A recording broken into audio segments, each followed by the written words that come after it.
The boss called and said the dining room unit's set for 70 and it's 78 and very hot.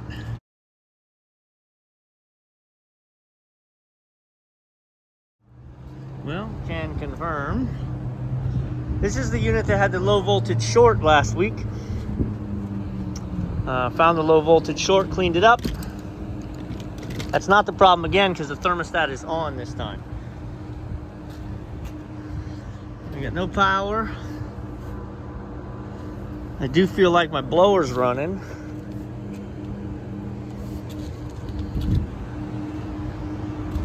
My worst fear, because I was here a week ago, was that this panel had blown off. We had some real bad storms, and if this panel blows off, then we're going to suck ambient in there. In which case, that would have been my fault and not really a service call. So, all right, here we are. Let's dig in. Okay, first look.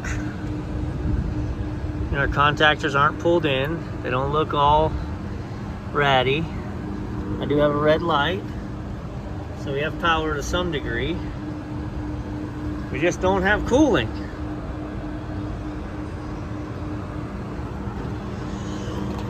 Okie dokie. Well, let's go with this. Oh, looky here. Hang on. About to learn something. Just kicked on. Let's put this on so she doesn't shut off on high pressure on my account.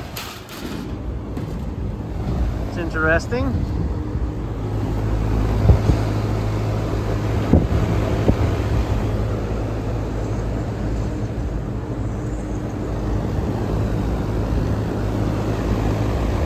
Well, what's going to happen?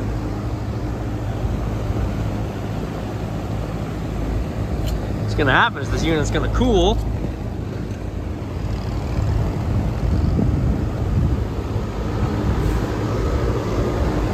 Coils aren't bad.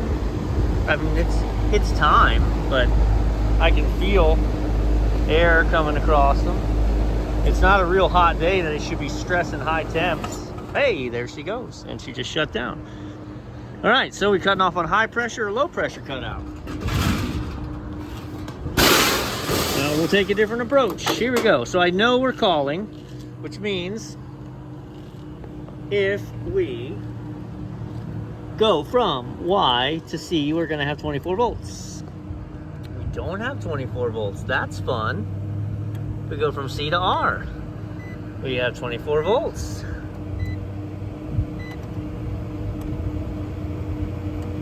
Yet C to Y, we don't.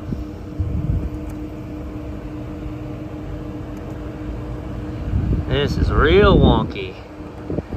Got a bad thermostat inside?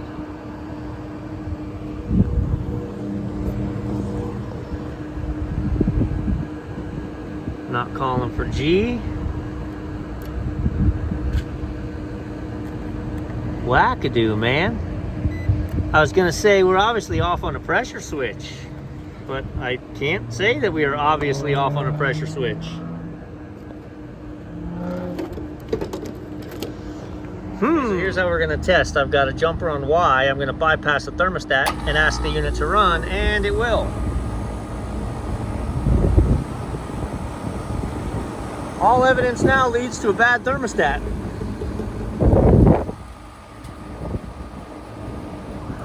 All right, so 10 minutes later, sorry, we got some excitement over there. 10 minutes later, it's still running, jumped out, which means we've got a thermostat or a wiring problem. I'm gonna let the unit run a little while just because it's so hot in the dining room. I wanna cool it down for them. Then I will pull my jumper, go downstairs and check the wiring. This owner, last week when he had a low voltage short, the thermostat was off. So they said, oh, we got a bad thermostat. They bought a new thermostat and they replaced the thermostat.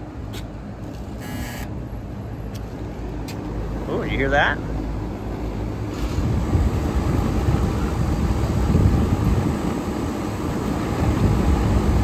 You hear that buzz? Rewind 20 seconds. Something just buzzed.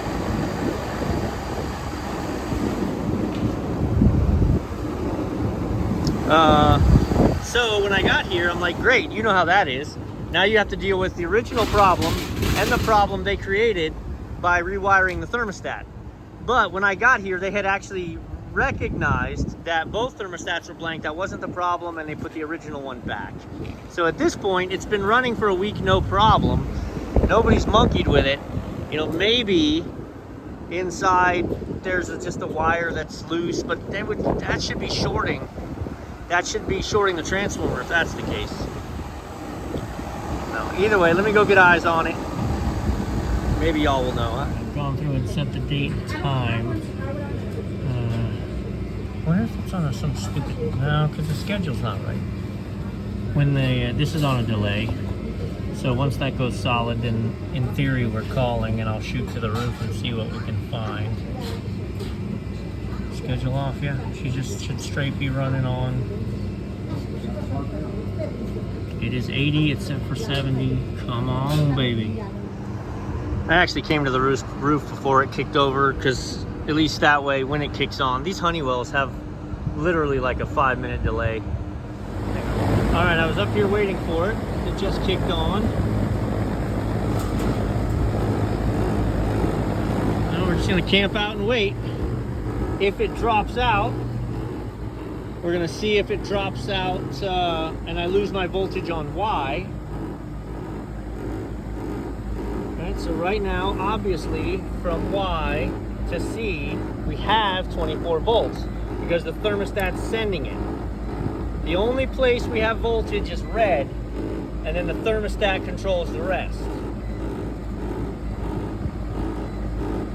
So I looked at the wires, everything looks good inside.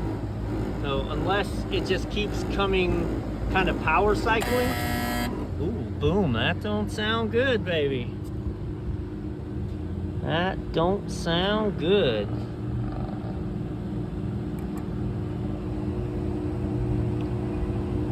I think what's happening is your thermostat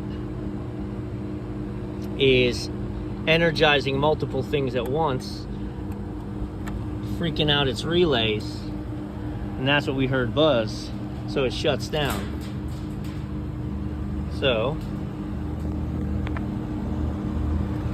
the only thing that changed is the thermostat stopped calling. If that's true, this will start.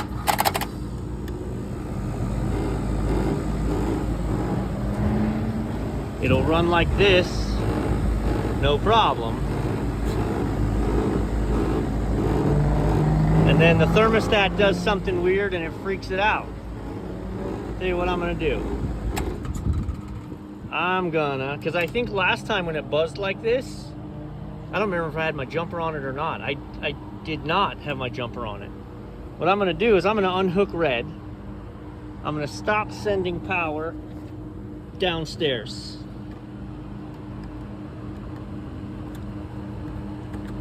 This way I'm gonna pull the thermostat completely the heck out of it. Okay. Now, I'm gonna jump yellow to red again, and I'm gonna let this thing run for 15 minutes. And if it never buzzes and never beeps and never drops out, we know 100%, I know 100% already it's the thermostat, but this is the final proof. All right, so here's the thermostat that was. They actually have a new one here. I mean, it was around the corner in their office, but this is the one they tried last week. Just need to look and be sure that they didn't move any terminals, right? So those are the same. Those are the same, which means, lucky me, I don't need that. We can just put the faceplate on, but I want to go upstairs and take my jumper off, and then I want to power this up while I'm down here and go through. All right, well, she's right where I left it and running, so let's take the jumper off.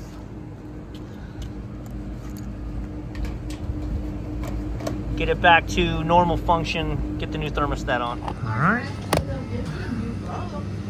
Let's not look at my reflection in there.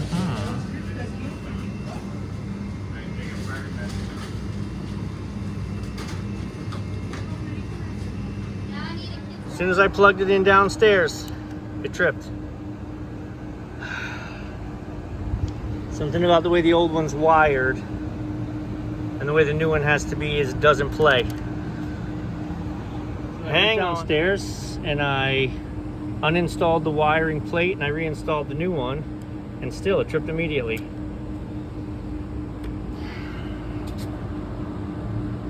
So riddle that one. So I've got the new plate on. I'm gonna put the old Honeywell on it and I bet it'll work. But if I put the new Honeywell on it, it won't. It doesn't require a designated comment or 2 hots. I actually checked the manual to see if it was something stupid like that. Now here's what I'm scheming I can do. This is the kitchen unit. The kitchen unit runs 24/7, never stops. Look at the common's not connected. What in the what? That's interesting.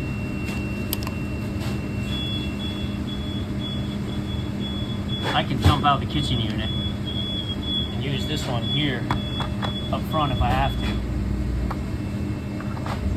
I can hear it kick on when I do that. Let's play games. This new thermostat trips the transformer no matter where you put it.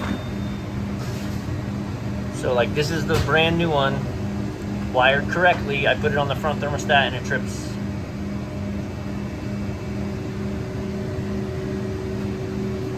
So I put it on the back one and it trips. I think when they installed this last week and then uninstalled it. I think they had something wired wrong and they blew it on the inside because it just doesn't work anywhere now. Found it. It's Y2.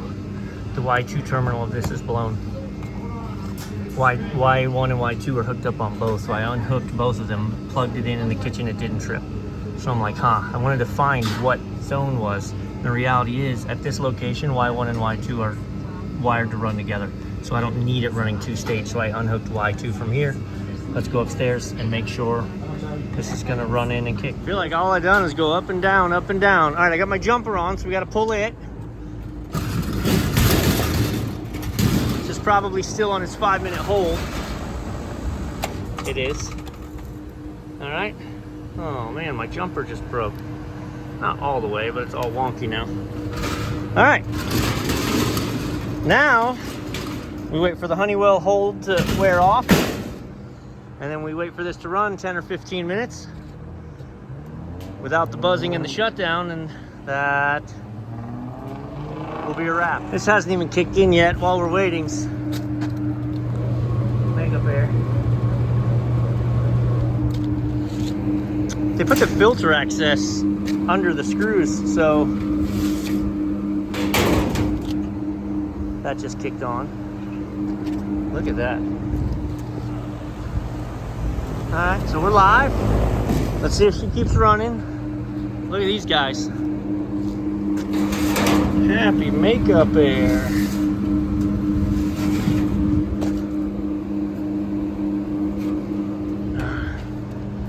We don't need no preventative maintenance. I can't. I'm here. I'm going to hose these things down. Also, we need 20 by 20 filters for this unit. I did a short on this called The Problem with Fresh Baked Biscuits. Hang on. And this is the problem with fresh baked biscuits. It's pure flour, man. Pure flour. So, I got to get some filters ASAP up here. Still running. Cleaned these up. So the thing is, and I hear some of you yelling at me, you've said it before, like, but here, I'm charging him to be here right now. To do what? Watch this? Hey man. Yeah, I'm gonna be another 30 minutes on the clock. Oh, do something, man. So, now, the reality is, what you're saying is, Joe, you don't clean these, this is going to be a problem. You're going to have another service call. Correct. I don't need it. Look, Something else is gonna break anyway. Gosh, look at the difference. You can actually see through it. Hey, something's gonna break anyway. I don't need the softballs. You know, there is no shortage of junk equipment, even good equipment. New, expensive equipment junk. So, let's take care of our owners. This isn't my store. You know, we own some and I serve some. This isn't mine. But I try to be an actual partner to the owner instead of a scavenger off of him. So, and in return, he lets me come out and do, at least he will. I know he talked about wanting to fire it up before summertime, PMs here, which we haven't previously been doing. So, just do the right thing. It does pay off in the end. All right, so it's been 20 minutes. AC's still cranking, not jumped, but thermostat driven, so let's go home. From 82 to 79. We are putting out nice cold air now.